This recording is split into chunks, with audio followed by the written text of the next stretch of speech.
आज 8 सितंबर 2021 को ये जो गुरुजी के आश्रम की तरफ से शुरू किया हुआ जूम सत्संग, आज उसकी पहली एनिवर्सरी है, पहली सालगिरह है। मैं इस मौके पे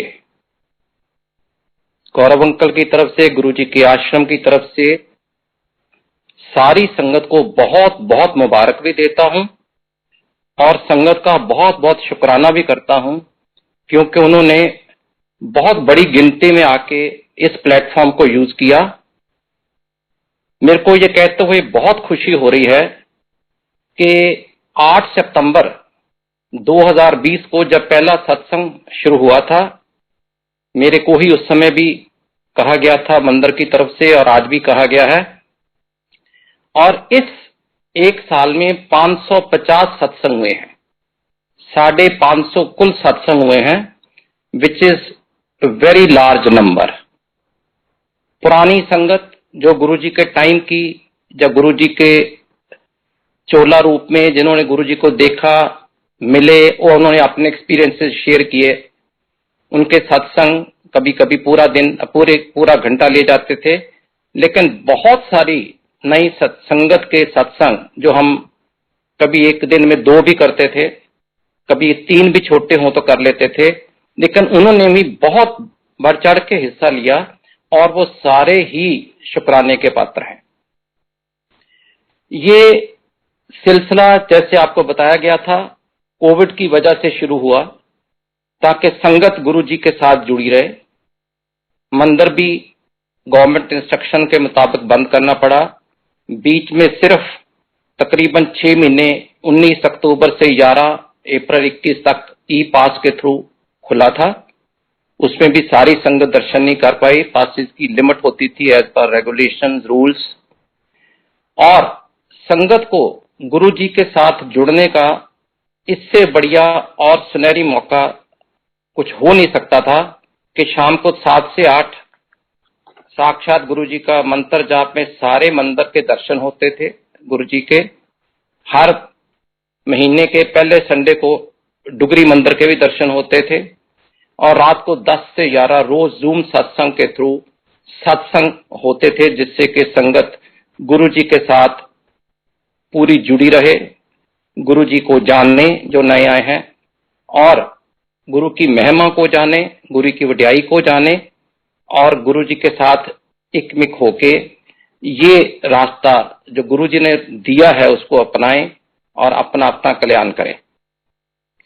ये मेरे को जो फीडबैक मिला है, जैसे कि ई पास के दौरान मैंने पहले भी बोला था, उस 6 महीने में तकरीबन 15-20% वो संगत आ रही थी जिन्होंने कभी गुरुजी का मंदिर पहले नहीं देखा और सिर्फ जूम सत्संग के जरिए ही वो जुड़े थे। तो यह बहुत बड़ी बात है कि इस सिलसिले को हमारी टीम जो है, जो भी इसको चला रहे हैं, मैं एक एक का नाम नहीं लूंगा, संबंधित अधिकारियों ने बहुत मेहनत की, बहुत संगत को कनेक्ट भी किया, कांटेक्ट भी किया और 550 सत्संग एक साल में बहुत अपने आप में उपलब्धि है। और ये satsang is not only for the sake of satsang, they have lot of messages. जैसे कि संगत ने बताया, डिफरेंट प्लेटफॉर्म पे मिलती है, फोन आते हैं, बात भी होती रहती है, मेरे से भी होती है और भी मैनेजमेंट के लोगों से होती है, कि संगत ने कहा जी हमें बहुत मन में शंकाएं थी और वो लगातार सत्संग सुन सुन के बहुत सारी दूर हो गई।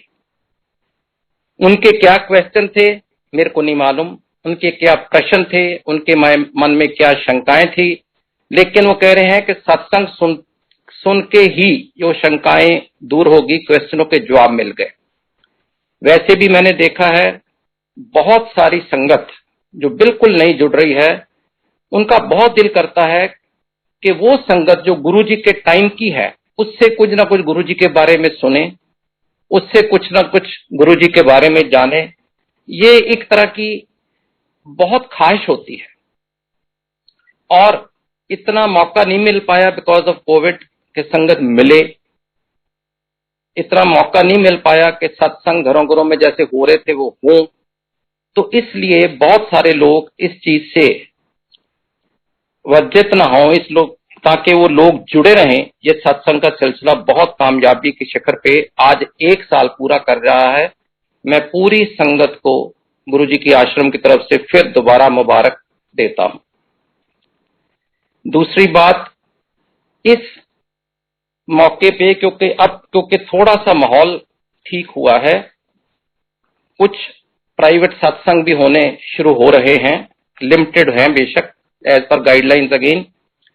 तो गुरु जी की आश्रम की तरफ से एक सत्संग के लिए गाइडलाइन इशू की जा रही हैं।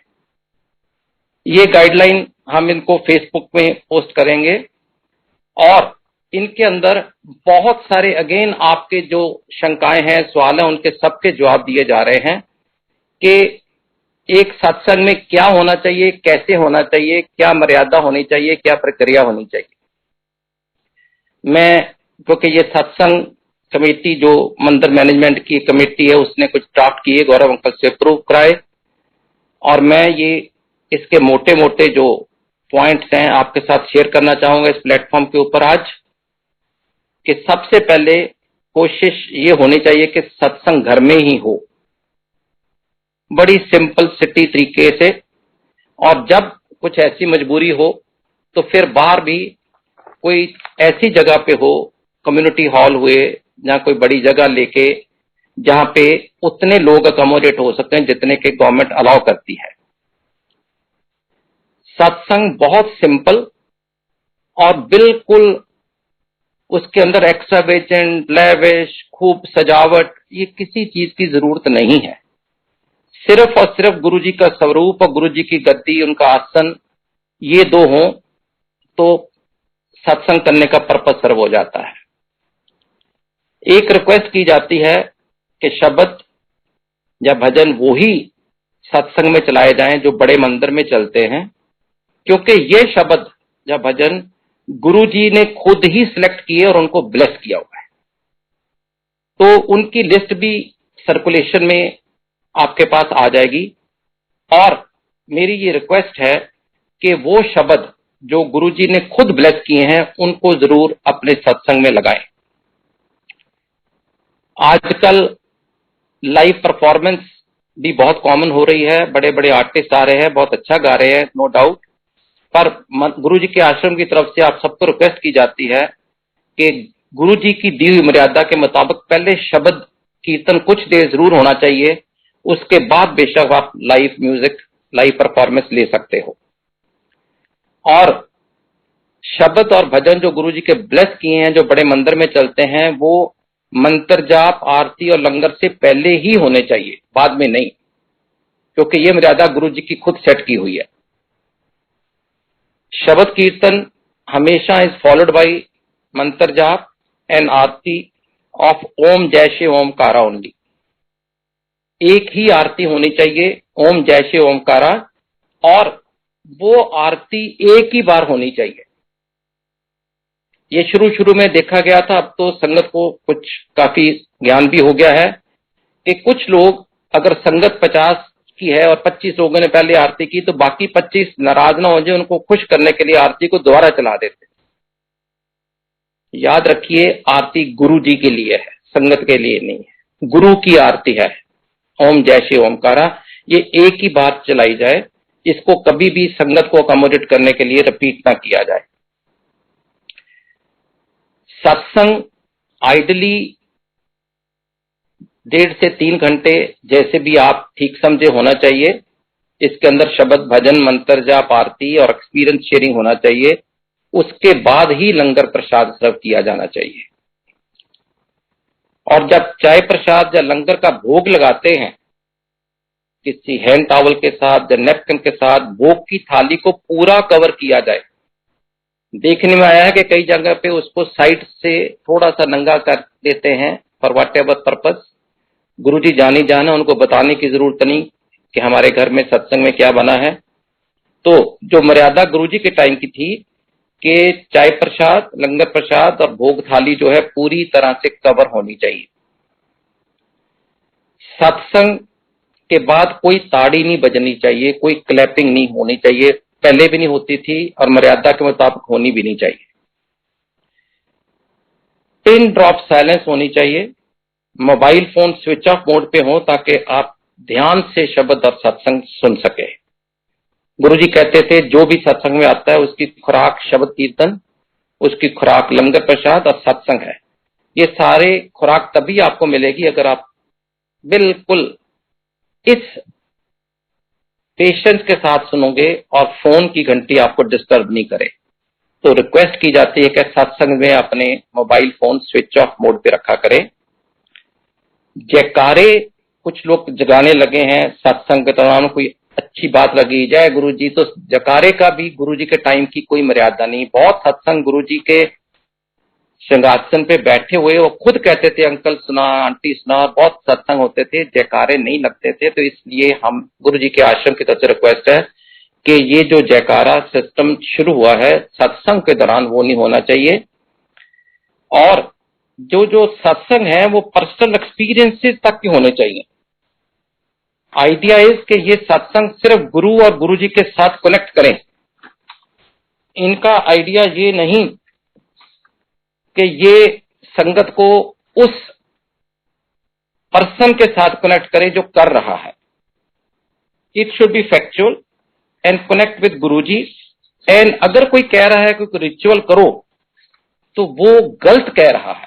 गुरुजी ने कभी किसी रिचुअल में बिलीव नहीं किया। बहुत सारे लोगों को सुपरस्टिशन में रिचुअल में से निकाला। एक मैं इसके ऊपर छोटी सी एक और सत्संग ही कर देता हूं कि मैंने एक दफा गुरुजी को खुद बोला, गुरुजी का मैं कह गुरुजी लोग की करने ने कि बिल्ली रास्ता कट जाए तो आगे नहीं जाना चाहिए। तो गुरुजी हंस पे, है मूर्खा, वाहिगुरु का नाम न लिया कर, वाहिगुरु वड्डा है कि बिल्ली। देखो तो बात बहुत छोटी है, सोचो तो बहुत छोटी है, लेकिन अगर ध्यान से अंतरी भाव से सोचो तो बहुत बड़ी बात गुरुजी ने कह दी कि इन सुपरस्टिशन रिचुअल में नहीं पढ़ना चाहिए। इसलिए कोई भी सत्संग जो है वो रिचुअल को प्रैक्टिस नहीं करा सकता। ये रिक्वेस्ट रहे। बहुत सारी संगत पूछती रहती है, अक्सर मैं उनको सिर्फ ये कहना चाहूंगा कि गुरुजी के लाइफ टाइम में कभी अमृत वेला सत्संग नहीं होता था। उन्होंने ना ही कभी अमृत वेला सत्संग ऑर्गेनाइज किया और ना ही हम लोगों ने कभी उस समय जब ऑर्गेनाइज नहीं हुआ तो ना ही अटेंड भी किया। एक्सपीरियंस शेयरिंग के अंदर पर्सनैलिटी का आना शुरू हो गया है। जो सत्संग कर रहे हैं कई दफा सोचता है मैं बहुत इंपॉर्टेंट हूं, मैंने ये कहा, गुरुजी ने मुझे ये कहा। ये थोड़ा सा कम किया जाए क्योंकि गुरुजी की महिमा कर रहे हो, अपनी नहीं। और इसलिए कोई भी जो अपने आप को प्रिडोमिनेंटली बता रहा है लोगों को कि मेरे साथ ये हुआ, बेसिकली ही शुड टेल कि गुरुजी ने मेरे साथ ये किया। तो इसलिए पर्सनैलिटी कल्ट को हमें अवॉइड कराना चाहिए। जल प्रसाद, चाय प्रसाद, लंगर प्रसाद बड़े इंपॉर्टेंट एस्पेक्ट हैं सत्संग के। दे शुड बी सिंपल। जैसे गुरुजी कहते थे 2 या 3 डिशेस तक की लिमिटेड होना चाहिए और एक स्वीट डिश हो। और चाय प्रसाद और लंगर प्रसाद पूरा लेना चाहिए, उसको बीच में नहीं छोड़ना चाहिए क्योंकि वो आपका प्रसाद है, वो आपकी ब्लेसिंग है। एक और चीज जो बहुत संगत पूछ रही है और कई गलत प्रैक्टिस शुरू हो गई हैं कि हर सत्संग के बाद संगत उठ के डांस करना शुरू कर देती है। मैं ये नहीं कहता कि गुरुजी के टाइम बिल्कुल डांस नहीं होता था, लेकिन बड़े खास ओकेजन पे, जैसे मेरे को याद है महाशिवरात्रि हुई, गुरुजी का जन्मदिन हुआ, न्यू ईयर हुआ, तो गुरुजी 2-4 गाने लगा देते थे डांस करने के लिए संगत को 15-20 मिनट। लेकिन अभी कुछ देर से ये देखा गया है कि हर सत्संग के बाद डांस एक रिचुअल बन गया है। और मेरे पास तो ऐसी वीडियो भी आई हैं, इंडिया से भी आई हैं, बाहर से भी आई हैं, जहां पे अगर आप उस पोर्शन को खोल लो, मतलब 2 घंटे का सत्संग है, 1 घंटा पहले आपने सुनो, सेकंड लगाओ तो ऐसे लग रहा है कि वैरायटी एंटरटेनमेंट प्रोग्राम हो रहा है। This has to be avoided. Dance is only for the purpose of connecting yourself with Guruji. अगर आप डीजे बुला के डांस कराओगे, अगर आप 2-2 घंटे डांस कराओगे, तो फिर तो इससे मैरिज ओकेजन और celebration occasion, it can not be सत्संग। सो सत्संग का डांस जो है गुरुजी बड़े रेयर, बड़ी खास ओकेजन पे 15-20 मिनट जरूर कराते थे। और उसका भाव जो था, कई दफा ये भी सुनने में आया है, और as a matter of fact ये भी एक सत्संग है कि एक आंटी को कहा जाता उठ साथ डांस कर। उन्होंने क्या, मेरी बैक एक है गुरुजी, मैं कैसे करूं? कहने चल उठ, महापुरुषों ने ना नहीं करी दी। जब उसने 20 मिनट डांस कर लिया तो उसके बाद गुरुजी कहते जा बैठ जा, तेरी बैक एक ठीक करती। सो वो एक तरीका था गुरुजी का, वो एक और चीज है, गुरु की महिमा और चीज है गुरु की प्रेजेंस में, लेकिन उसको वैरायटी एंटरटेनमेंट कल्चर प्रोग्राम मत बनाइए। ये कुछ ऐसे सुझाव गुरुजी की आश्रम की तरफ से सत्संग दी गाइडलाइन के तौर पे इशू किए जा रहे हैं, फेसबुक के ऊपर पोस्ट कर दिए जाएंगे, आप सब इनको देखिए। और मेरी सारी संगत को रिक्वेस्ट है कि अब जो भी सत्संग करे इन गाइडलाइन के मुताबिक ही किया जाए। अब मैं आज, जैसे कि मैंने बताया कि 8 सितंबर 2020 को पहला सत्संग मैंने इस प्लेटफॉर्म से गुरुजी की आश्रम की तरफ से किया था। उसके बाद कुछ और मौका मिला, जब जब भी हुक्म हुआ सत्संग करता रहा। और आज फर्स्ट एनिवर्सरी के ऊपर मैं अपना ही एक और सत्संग आप सबके साथ शेयर करना चाहूंगा। 2016, 5 साल हो गए, मेरे को फिर दोबारा हार्ट की प्रॉब्लम हुई। जैसे कि मैंने पहले जिन संगत ने सुना होगा, 2010 में मेरा एक दफा केरला में स्टेंट डल चुके थे, लेकिन 2016 में फिर एक प्रॉब्लम हुई और उसकी एंजियोग्राफी जब की गई तो बताया गया कि स्टेंट फिर लगने बहुत जरूरी है। अब स्टेंट डालने के लिए तारीख फिक्स करने लगे थे, मार्च का बात है 2016 को। 7 मार्च को शिवरात्रि थी। मेरे मन में भी आया और गौरव अंकल ने मेरे को कहा कि शिवरात्रि अटेंड करके ऑपरेशन के लिए जाना अंकल। तो मैंने डॉक्टर से सलाह की। 8 मार्च की ये स्टेंट का प्रोसीजर, सो कॉल्ड सर्जरी और procedure what ever you call, was fixed.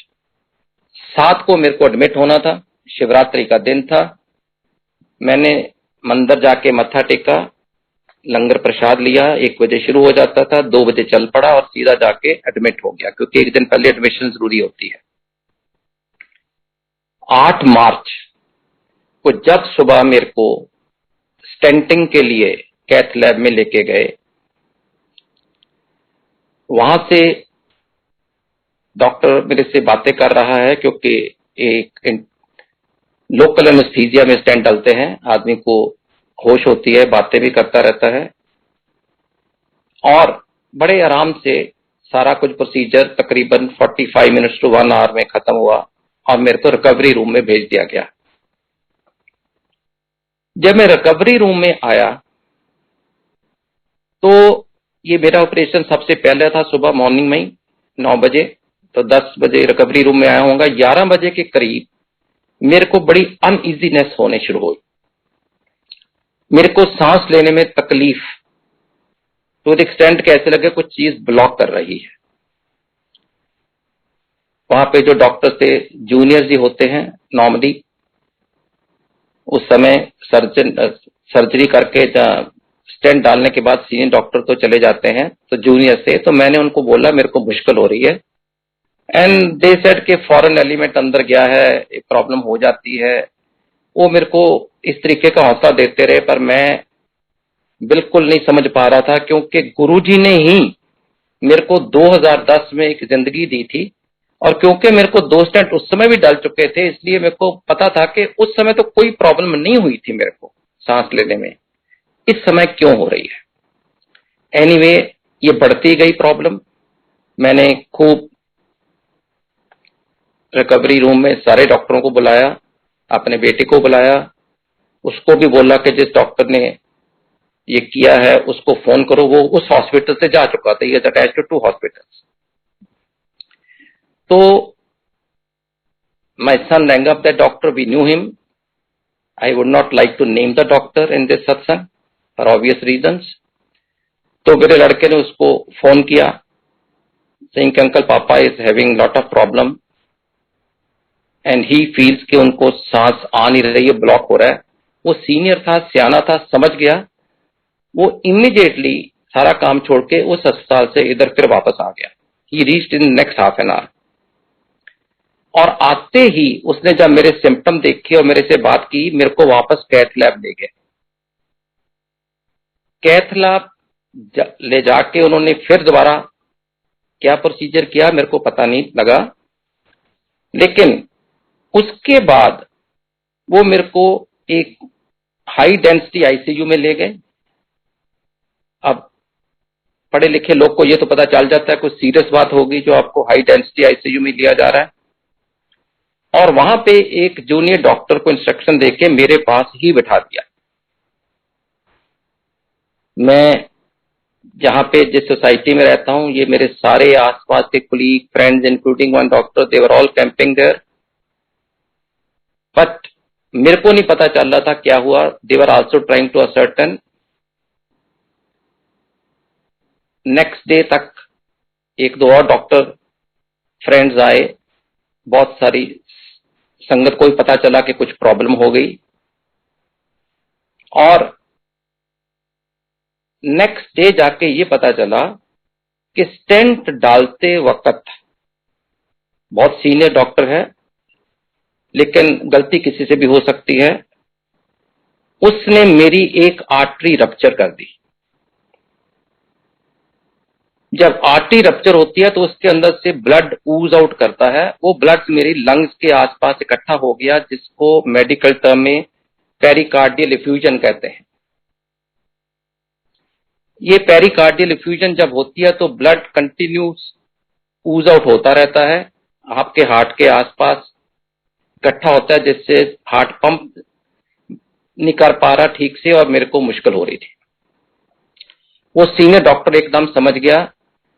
और ये पेरिकार्डियल इफ्यूजन जो मेरे को बाद में समझ लगी जब बताया गया, it's one of the very rare thing to happen and very few people can come out of it. क्योंकि आर्टरी का रप्चर होना, उसका कोई इलाज नहीं है और ब्लड जब तक आ रहा है जब तक आपको सांस लेने में मुश्किल रहेगी। तो ये जो जूनियर डॉक्टर मेरे पास बैठाया गया था, इसका सिर्फ एक काम था, हर 2 घंटे बाद, और शुरू में तो हर 1 घंटे बाद जितना बार ब्लड इकट्ठा हुआ उसको पंप आउट करे। उसके पास एक इक्विपमेंट था, वो ब्लड पंप आउट करता रहता था और साथ ही साथ उसको क्लियर करता रहता था। और जब भी मैंने कहना, उसने पूछना सांस लेने में ठीक हो रहा है, मैं क्या हाँ, और अगर मैंने कहना सांस लेने में मुश्किल हो रही, उसने फिर एकदम अपना प्रोसीजर शुरू कर देना। पर अदरवाइज हर 2 घंटे बाद वो ये पंप आउट करता रहा। मेरे को कहने की जरूरत नहीं है, जो गुरु वाले होते हैं, गुरु जी पे इतना भरोसा था। मैं कहा ठीक है, हाई डेंसिटी आईसीयू में हूं, कहीं जाऊं, गुरु जी कहने होने चाहिए ना, डॉक्टर ने की करना है, ऑपरेशन से मैं करना है। इस सत्संग मेरे मन में ऐसा बसा हुआ था और मैंने कहा जो करेंगे गुरु जी करेंगे, किसी और ने नहीं करना। ये सिलसिला तकरीबन 36 से 48 घंटे चला और गुरुजी की कृपा से ही ब्लड आना बंद हो गया आर्टरी से। जब ऊज आउट होना बंद हो जाता है तो नॉर्मल कंडीशन हो जाती है, but they have to keep me under observation for few days. They also have to monitor other levels, क्योंकि मेरे को, I was a heart patient from 2010। ऐसी सर्जरी के लिए ब्लड थिनर बंद किए जाते हैं और ब्लड का रुकना बड़ा मुश्किल है, और ब्लड थिनर शुरू करेंगे तो फिर आने का डर था। It was a catch 22। सो मैं हमेशा ही अपना मंत्र जहां पढ़ता रहता था, गुरुजी को याद करता रहता था, लेकिन बाहर क्या हलचल हो रही थी मेरे को नहीं पता था। और हौली हौली जब मैं हाई डेंसिटी आईसीयू से नॉर्मल आईसीयू में आया तो मेरे को थोड़ा थोड़ा घर वालों ने बताना शुरू किया। अब ये एक अपने आप में बहुत बड़ा सत्संग है। उन्होंने ये तो बताया कि ऐसे ऐसे पैराकार्डियल एफ्यूजन हो गई, जिसकी वजह, वो तो समझ ही रहा था कि कुछ रीजन है, जो आदमी जूनियर डॉक्टर मेरे पास बैठे हर घंटे बाद ब्लड पंप आउट कर रहा है, कुछ था ही, नाम नहीं पता था, अलग बात है, मेडिकल टर्म है। और उन्होंने कहा कि जब ये खबर फ्रेंड सर्कल से इधर उधर फैली तो संगत के लोगों के फोन आने शुरू हुए, और संगत जो मेरे को जानती भी नहीं थी, मेरे घर वालों को नहीं जानती थी, वो भी हॉस्पिटल के बाहर आके बैठ के गुरुजी के गुणगान करने लगे। ये है एक संगत का प्यार, ये है संगत का रिश्ता, जो हम सबका बन जाता है जब आप गुरु घर में गुरु संगत के साथ जुड़ जाते हो। सबसे बड़ी बात हुई कि उन दिनों में आप स्टेंट लगाने जाते हो तो आजकल हर हॉस्पिटल में इट्स ए 3 डे पैकेज, आज एडमिट करो, नेक्स्ट स्टेंट डालो, third day you are back home. लेकिन मेरे को because of this rupture hospital में इंस्टेड ऑफ 3 days 3 हफ्ते रुकना पड़ा। 3 weeks I was in hospital. There were lot of things involve post rupture, so they kept on treating and they didn't want to leave me and send me home till they are fully satisfied. तो इस दौरान देखो गुरुजी अपने भक्तों का कैसे ख्याल करते हैं, कैसे उनको हौसला देते हैं, कैसे उनको मैसेज देते हैं, ये चीज बहुत मायने रखती है। And it happens to anyone who is connected to Guruji. ये सारे सत्संग में कोई ऐसा गलत मैसेज नहीं लेना चाहिए कि ये शायद मेरे साथ हुआ, ये हर उस गुरु भगत के साथ होता। अगर जरूरत पड़े तो गुरुजी जरूरत ही ना डालने, पर अगर पड़े मजबूरी है तो गुरु हमेशा अंग संग खड़ा है। तकरीबन उन दिनों में 5 से 6 आंटी और अंकल, मैं नाम नहीं लेना चाहूंगा क्योंकि मैं किसी को यहां किसी की वड्याई नहीं करना, वो जानते हैं सारे के सारे। उन 5-6 आंटी अंकल को डिफरेंट डेज को रोज ड्रीम आते थे जिसमें गुरुजी आते थे। यहां तक कि पहला मैसेज तो हमें एक आंटी ने फोन किया पूछ के कि ये नारंग अंकल का नंबर है, my son was having my phone, he said yes. इसे गुरुजी का रात को सपने में आए थे, ये बोले कि आप फिक्र नहीं करो, कल तक गुरु Narang uncle high density ICU से बाहर आ जाएंगे। It was very reassuring at that moment. आज ये सत्संग है, उस समय जो हालत थी फैमिली की, you can imagine. It was very encouraging कि गुरुजी का मैसेज आ रहा है, उससे आ रहा है जिसको हम जानते तक नहीं। और ऐसे ही 5 से 6 आंटी और अंकल को डिफरेंट टाइप के साथ उनको रात को ड्रीम में गुरुजी ने डे टू डे डेवलपमेंट बताई कि आज हाई डेंसिटी आईसीयू से जाएगा, आज आईसीयू में जाएगा, आज कमरे में जाएगा, आज ये चीज होगी, आज वो होगी। इन द सेंस कि हमें क्या होने वाला है, डॉक्टर आके कहते थे कि हमें ये करना, तो हमें पता ही होता था क्योंकि हमें तो गुरुजी का मैसेज आ ही गया होता था पहले ही।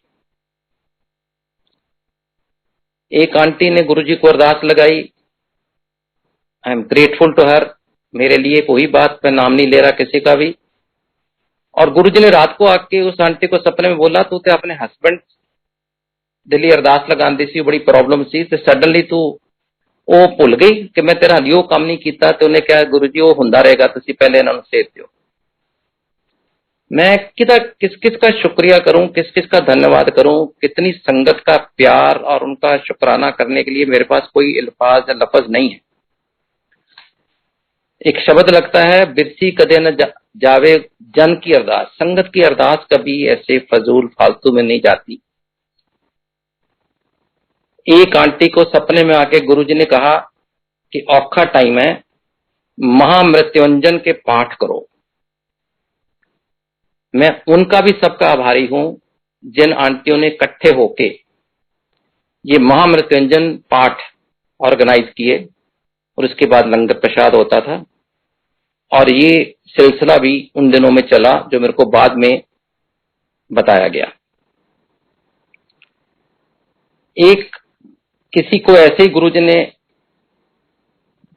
डिवाइन प्रसाद देने के लिए कहा कि नारंग अंकल को 3 दिन डिवाइन प्रसाद दो। अब इसका मतलब ये नहीं कि अगर डिवाइन प्रसाद नहीं हो तो गुरुजी आपका ख्याल नहीं करेंगे, बट एनीवे 2 दिन मेरी आंटी ने डिवाइन प्रसाद लाए, थर्ड डे लाना भूल गए।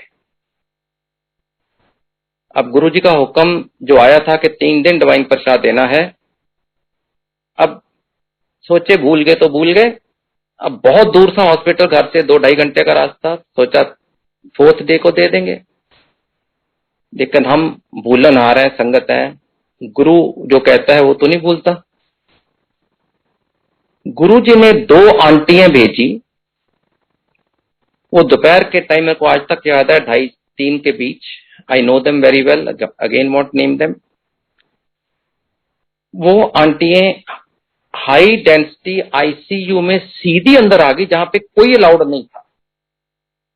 इन द सेंस के मेरी फैमिली भी मेरे को सुबह शाम 15 मिनट में ही मिलने का अलाउड था। ये दोपहर को 2:30-3 बजे आ गए और मेरे पास आके खड़े हो गए। मैं तो हैरान हो गया, मैं क्या आंटी आप कैसे आ गए? कहते आपके लिए एक मैसेज है। मैं क्या? उन्होंने पूरी से खोला, कहा ये डिवाइन प्रसाद आपको देना है। तो मैं क्या आंटी आपको आने किससे दिया? कहता हमें तो किसी ने रोका ही नहीं, हम तो दरवाजा खोल के सीधे आए। मैं क्या अब आ गए हो, प्रसाद दे दिया, अब चलते बनो, इससे पहले कि यहाँ पे फिर कोई कंप्लेंट हो जाए, क्योंकि यहाँ तो विजिटिंग आवर 15 मिनट सुबह है, 15 मिनट शाम को, कोई आ ही नहीं सकता।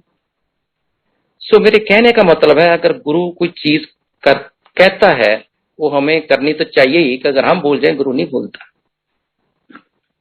इस तरीके का प्यार संगत का, इस तरीके के गुरु की मेहर, इस सब ने मेरे को बहुत कुछ सीखने को भी दिया और एक सेकंड लाइफ गुरु जी ने मेरे को फिर दी। जब हालात ठीक हो गए, हम घर आ गए, तो एक आंटी ने मेरी वाइफ को बोला कि मेरे को तो गुरुजी ने ये आपके एडमिट होने से 3 दिन पहले ही दिखा दिया था सारा सीन, कि ऐसे ऐसे नारंग अंकल को प्रॉब्लम होगी, ये होगा। तो उन्होंने बोला कि आपने बताया क्यों नहीं? दिल्ली की संगत है, पर बॉम्बे गए हुए थे उन दिनों में। शी सेड कि मैंने अपने हस्बैंड को बोला, उसने कहा ले जबरदस्ती किसी के घर में टेंशन देने वाली बात है, उसको बोल दो मैंने ये देखा सपने में। आज उन्होंने फोन किया, अंकल ठीक हो, आंटी ठीक हो? मैं कहा सर ठीक है, लेकिन ये उनके फिर उसके बाद बोल नहीं पाए। लेकिन कहती मेरे को 3 दिन पहले ही गुरुजी ने पूरे का पूरा सीन दिखा दिया। और ये जो सत्संग मेरे सेकंड हार्ट प्रॉब्लम का बना है, इसमें गुरुजी की ब्लेसिंग तो है, बहुत सारा संगत का हिस्सा है। जो संगत गुरुजी से रेगुलर कनेक्ट रहती है, जो पूरी सरेंडर कर जाती है, जिसको गुरुजी जैसे कहते थे तेरी एडमिशन होगी, उन्हीं लोगों को ही गुरुजी आके सपने में मैसेज देते हैं। वो ही गुरुजी का माध्यम बनते हैं, वो ही जरिया बनते हैं, जिसके थ्रू हमें डिफरेंट टाइप्स ऑफ चीजें सीखने को और मिलती भी हैं। और वो मेरे को ये भी पता है, बहुत सारे आंटियां कहती हैं कि हमें बहुत मैसेज आते हैं, लेकिन हम हर मैसेज कन्वे नहीं कर पाते, क्योंकि हमें डर लगता है अगला क्या कहेगा। पर गुरुजी ने कभी उनको दोबारा ये नहीं कहा कि ये मैसेज दो, और अगर जरूर समझी है तो उनको पहली दफा ही कह दिया कि जरूर करना है। बहुत सारे लोग सुन रहे होंगे जिस टाइम संगत में, ये भी सोच रहे होंगे कि हमें तो कभी सपना आया नहीं, या गुरुजी सपने में नहीं आए, हमें कोई ऐसी डायरेक्शन मिली नहीं, हमें कोई ऐसा मैसेज मिला नहीं जो हम शेयर कर पाए। तो ये उनका कनेक्शन ही वीक है, वो गुरुजी के साथ 1-to-1 नहीं जुड़ पाए, वो गुरुजी के साथ पूरा सरेंडर नहीं कर पाए। गुरुजी कहते सी मेरी फोटो नाल भी गल करो तो मैं सुनदा, लेकिन वो शायद इस गुरुजी के कथन को समझ ही नहीं पाए।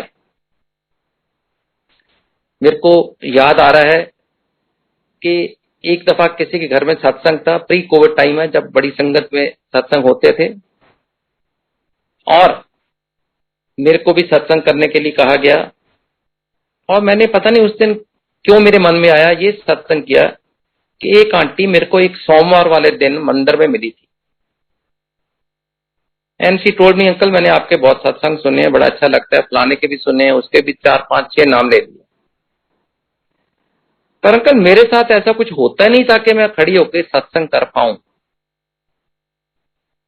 तो मैंने सिर्फ आंटी को पूछा, आंटी आप कहाँ रहते हो, परिवार में कौन कौन है, बैकग्राउंड क्या है, इकोनॉमिकली स्टेबल हो। ऐसी से नहीं, बड़ी कृपा गुरु जी की, नौकर चाकर हैं, गाड़ियां हैं, बहुत एंजॉय कर रहे हैं लाइफ, घर कारोबार अच्छा है। तो मैं क्या, आप इसको क्यों नहीं गुरु जी का शुक्राना लेते कि सब कुछ ठीक चल रहा है? आप ये क्यों चाहते हो या मांगते हो कि आपको कैंसर हो, गुरु जी ठीक करें, फिर खड़े होकर सबके सामने कहो मेरे को गुरु जी ने ठीक किया? एंड आंटी सेड, अंकल ये तो इस लाइन पे मैंने कभी सोचा ही नहीं। तो अगर आपकी लाइफ रूटीन चल रही है गुरु जी की कृपा से या गुरु जी के साथ जुड़े हो, तो आपकी लाइफ ही सत्संग है। आपकी लाइफ में कोई चीज अधूरी नहीं है। आपके कर्म अच्छे हैं, गुरु जी आपको सब कुछ दे रहे हैं, पर जुड़े रहिए। ये मत कहिए कि मेरे साथ कुछ ऐसा होता नहीं कि मैं सत्संग कैसे करूं। गुरु जी के साथ जो संगत पुरानी नई, हालांकि मैं इस चीज में बिलीव ही नहीं करता, पुरानी संगत नई संगत। यस, एक लक्ष्मण रेखा है, जिन्होंने गुरु जी को उनके चोला रूप में या उनकी लाइफ टाइम में उनके साथ मिले, वो शायद अपने आप को पुरानी संगत में काउंट होते हैं, और जो बाद में मिले वो नई संगत कहलाई जाती थी किसी टाइम। लेकिन गुरु जी को महासमाधि लिए 2007, आज 14 साल हो गए।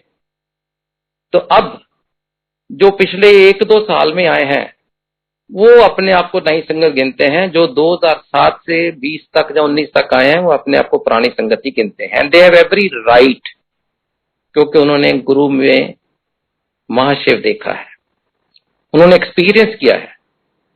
There is no reason that they should be deprived of that privilege और the facility to be called old संगत।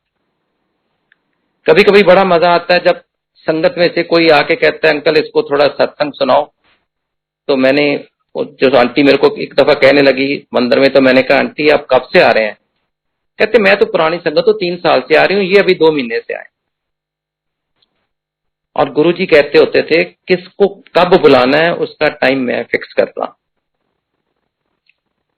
मेरे को जब गुरुजी ने बुलाया था, मेरे को कोई तकलीफ नहीं थी, कोई बीमारी नहीं थी, कोई ऐसी प्रॉब्लम नहीं थी जिसके लिए मैं गुरु ढूंढता या गुरु के पास जाता।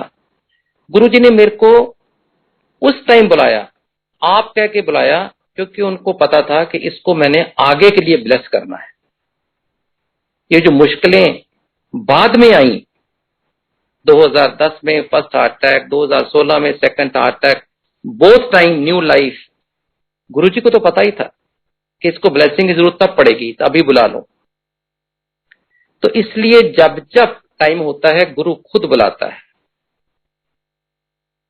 ये ठीक है कि जब गुरुजी चोले रूप में थे तो कह के बुला लिया, कुछ साधन बन गया। आज संगत को कभी उनके रिलेशन, कभी आंट गुआंट के लोग, नेबर्स, कभी दोस्त यार, कोई ना कोई तरीके से उनको कहते हैं कि आपको वहां जाना चाहिए गुरुजी के, आपकी ये मुश्किल ठीक होगी, जहां आप उनको अरदास करो जो आपके हित में भले में होगा। तो ये गुरु का बुलावा ही होता है, क्योंकि आपने उससे पहले उस समय तक गुरुजी के बारे में जहां तो सुना नहीं होता, जहां उसको बड़ा कैजुअल ले लिया होता है। तो अगर गुरुजी ने बुलावा देना है, उसका टाइम गुरु फिक्स करता है। अगर गुरुजी ने एडमिशन करनी है आपकी, उसका टाइम गुरु फिक्स करता है। बहुत कम लोगों को, मेरे को याद है कभी कभी हम बैठे होते थे तो 2-4 लोग आने, मतलब काफी लोग आने, गुरुजी ने कहा ले भाई इससे बड़ा किस्मत वाला थी, पहले दिन ही एडमिशन होगी।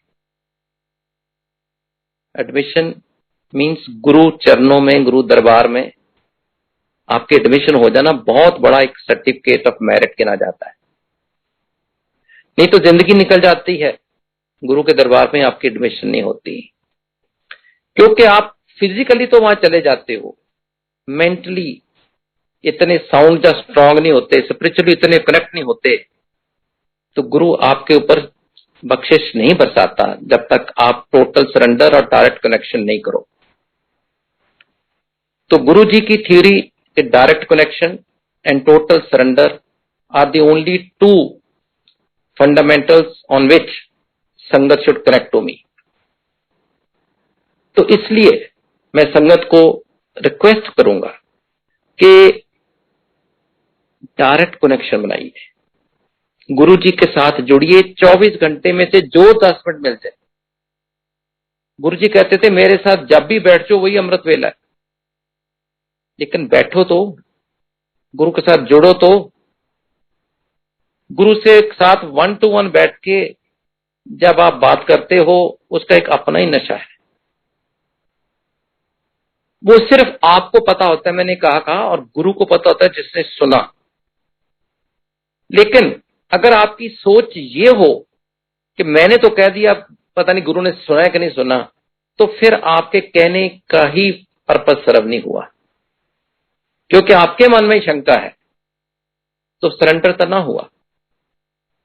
जब आप अकेले में बैठ के गुरु के साथ कोई बात करते हो, आप ये मान के चलो कि मैंने की और गुरु ने सुनी, हमारे दोनों के बीच में है। अगर ये मन की अवस्था है, टोटल एक्सेप्टेबिलिटी है, टोटल सरेंडर है, तो गुरु के साथ जुड़ने का फायदा है। गुरु ने मेरी बीमारी के दौरान जो संगत बाहर आके हॉस्पिटल के बाहर प्रे करती थी, जहां के बैठती थी, जहां हौसला देती थी, ये एक नया कल्चर भी गुरुजी के तरीके से शुरू किया कि जब भी संगत मुसीबत में हो, दूसरे संगत वाले उसकी हेल्प के लिए, उसकी मॉरल सपोर्ट के लिए उसके पास जाए। मेरे को बहुत खुशी होती है देखने के लिए कि बीच में कुछ पुराने संगत के लोग, जहां नए कह लो जो भी हो, मतलब अगर वो बीमार हुए, तकलीफ हुई, उनकी हार्ट प्रॉब्लम है, उनको किडनी ट्रांसप्लांट है, कितने ही केसेस हैं, उनका ब्लड ट्रांसफ्यूजन है, और जब वो खुद आके कहते हैं जी कल मेरा था हॉस्पिटल में, सॉरी पिछले हफ्ते था, बहुत अच्छा हो गया, और ये 5-6 संगत के लोग ही आए, वही उन्होंने ड्यूटी बांटी, वही रात ड्यूटी पे रहे, मेरे को किसी को अपने रिश्तेदार को बुलाना नहीं पड़ा। कितनी खुशी होती है कि गुरुजी कहते होते थे अल्टीमेटली ये परिवार जो मैं बना के जा रहा हूं ये ही परमानेंट है। गुरुजी कहते थे आपके बहन भाई, सक्के बहन भाई सब छोड़ जाएंगे, लेकिन गुरु संगत, गुरु परिवार आपका अटूट हिस्सा बनी रहेगी।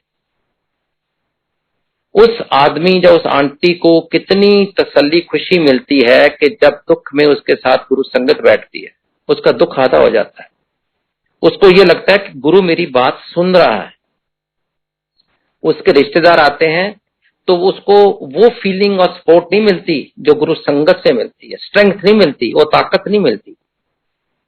तो इसलिए गुरु जी कहते थे मैं संगत में ही बसता हूं, और जब भी सत्संग करते हैं हमेशा हम कहते हैं कि गुरु जी आप ही संगत लाओ जिसको लाना है।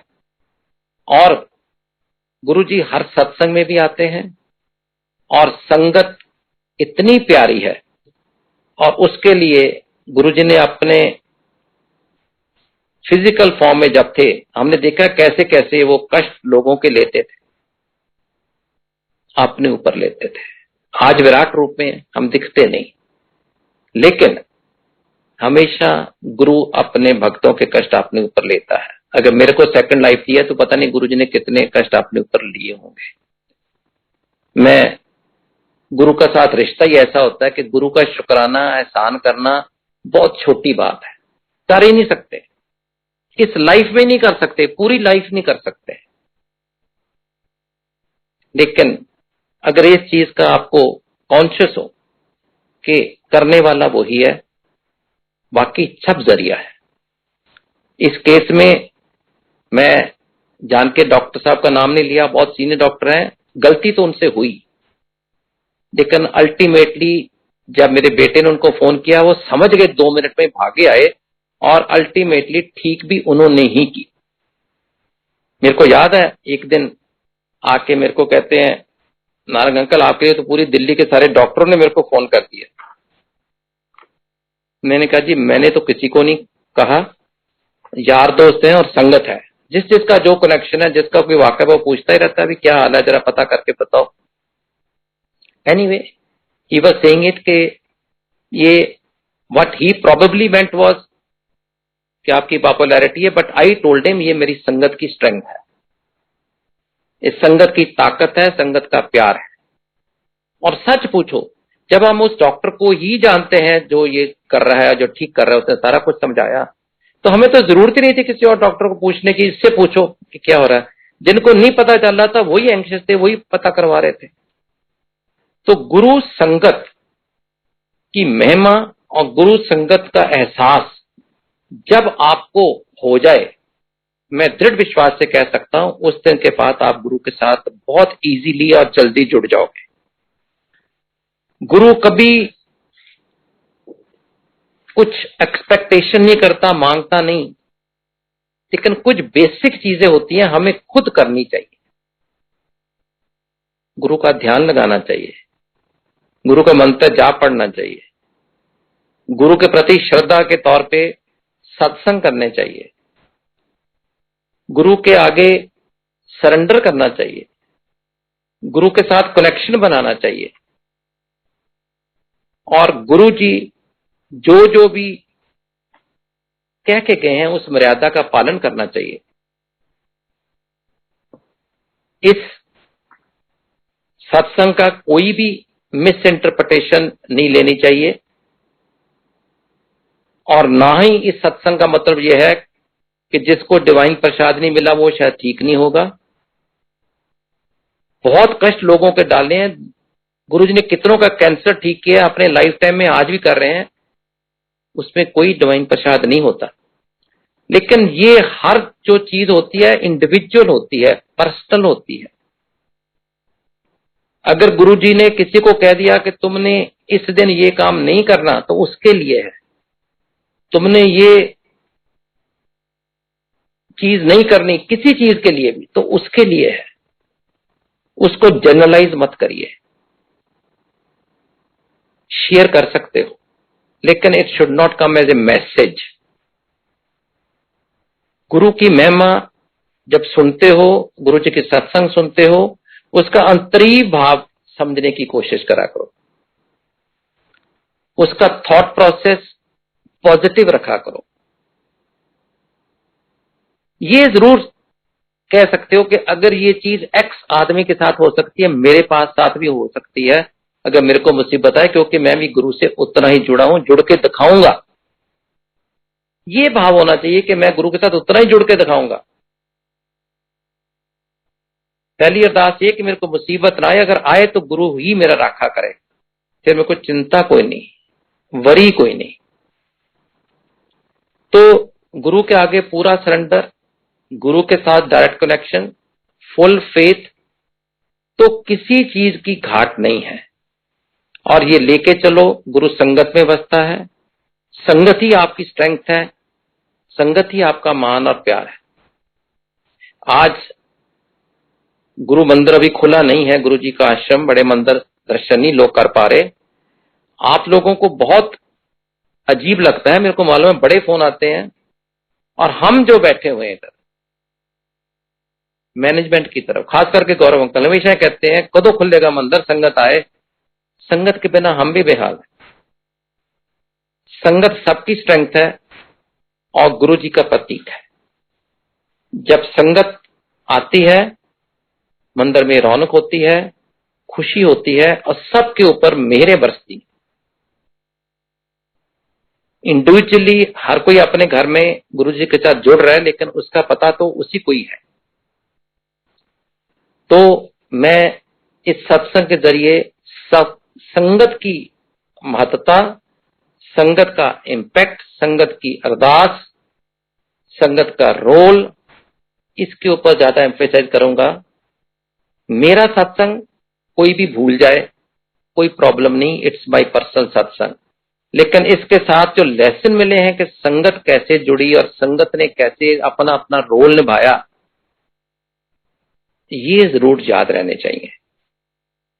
अगर ये याद रहेंगे तो आप आस पड़ोस में, here we are human being, socially we live in all societies in various localities, उस एरिया में जितनी संगत है उसके साथ उठना बैठना अगर रहे, तो आपको किसी किस्म की ये टेंशन नहीं होगी कि कभी मेरे को मुसीबत आए तो कौन मेरे साथ खड़ा होगा। संगत है ना, संगत ही गुरु जी का रूप है, उसी की स्ट्रेंथ है। और मैं तो संगत को मिलता हूं, मन ही मन में उनको, उम्र में कई छोटे होते हैं पर मन ही मन में उनको इतनी इज्जत और दिल करता है कि जाके मत्था टेकूं या चूमू माऊं, क्योंकि ये गुरु की भेजी हुई संगत है। और इस श्रद्धा भाव के साथ अगर हर कोई गुरु जी को जुड़े, गुरु जी के साथ कनेक्ट करे, तो एक नारंग अंकल नहीं, बहुत अंकल आंटी ऐसी हैं जिनके सारियां प्रॉब्लम गुरु जी क्षण में दूर कर देते हैं। पर गुरु जी हमेशा कहते थे अपने कर्म हैं, हर एक को निभाने पड़ते हैं, भुगतने पड़ते हैं। मेरे भी जरूर ऐसे कुछ कर्म हो गए जो मैं भुगत रहा हूं, लेकिन फैक्ट इज अगर गुरु साथ है तो आपको इतनी शक्ति है। और आज गुरु चोला रूप में नहीं है तो संगत भेज देता है, उसमें इतनी शक्ति है कि आपके सारे कार्य अपने आप ठीक हो जाते हैं। इन शब्दों के साथ मैं आज फिर 8 सितंबर 2021 को गुरुजी के आश्रम की तरफ से चलाया ये जूम सत्संग की फर्स्ट एनिवर्सरी पहली। ओम नमः शिवाय, शिव जी सदा सहाय। ओम नमः शिवाय, गुरु जी सदा सहाय। ओम नमः शिवाय, शिव जी सदा सहाय। ओम नमः शिवाय, गुरु जी सदा सहाय। ओम नमः शिवाय, शिव जी सदा सहाय। ओम नमः शिवाय, गुरु जी सदा सहाय। ओम नमः शिवाय, शिव जी सदा सहाय। ओम नमः शिवाय, गुरु जी सदा सहाय। ओम नमः शिवाय, शिव जी सदा सहाय। ओम नमः शिवाय, गुरु जी सदा सहाय। ओम नमः शिवाय, शिव जी सदा सहाय। ओम नमः शिवाय, गुरु जी सदा सहाय। ओम नमः शिवाय, शिव जी सदा सहाय। ओम नमः शिवाय, गुरु जी सदा सहाय। ओम नमः शिवाय, शिव जी सदा सहाय। ओम नमः शिवाय, गुरु जी सदा सहाय। ओम नमः शिवाय, शिव जी सदा सहाय। ओम नमः शिवाय, गुरु जी सदा सहाय।